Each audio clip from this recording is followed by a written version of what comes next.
Kapatid, i-type mo lamang ang National Police Clearance sa inyong Chrome, sa inyong cellphone. Tapos pumasok kayo dito sa online system. I-confirm nyo kung ikaw talaga ay isang tao. Sagutan lamang ang tamang sagot dito sa pinapakitang larawan na ito kung ikaw talaga ay tao.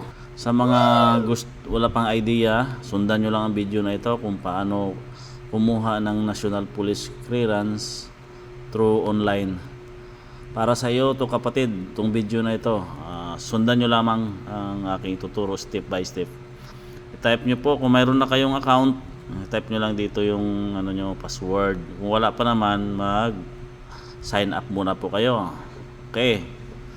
Yan, pag naka-sign up na po kayo, i-click nyo lang po yung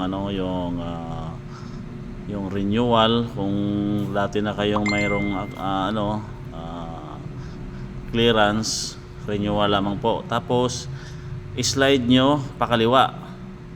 Slide mo yan, tama. Slide mo yan pakaliwa para papasok na po tayo doon sa sa payment.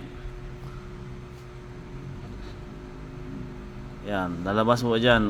Kung medyo mahina po yung yung data nyo, matagal lalabas yan.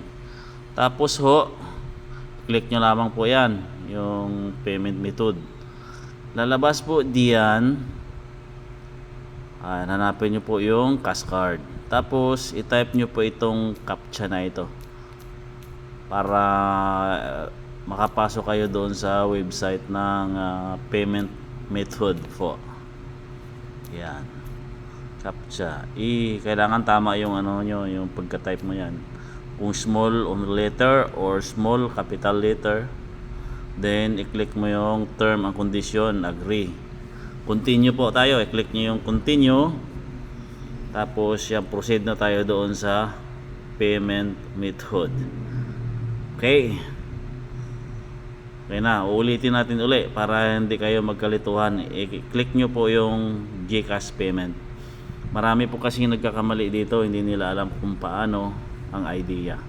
So para sa iyo mga kapatid, tong video na ito, sundan po lamang ang step by step na video.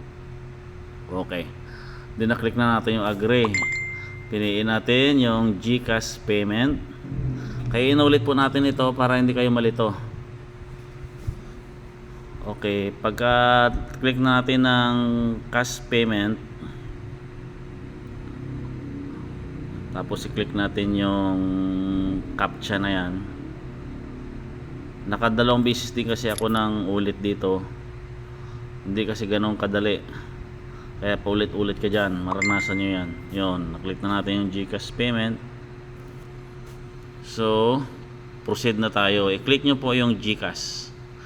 Yan, mas maigi kung mayroon po kayong sariling GCash apps para madali po kayong makapagbayad. Pagka-click nyo kasi ng GCash, lalabas mo po dyan yung link. I-click nyo lang po, tapos proceed na po kayo sa payment. Yan lang pa po. Dahil medyo tumaas na po yung minimum wage ngayon ng NCR, malamang marami pong magka-interest na mag-apply po ng trabaho. Okay.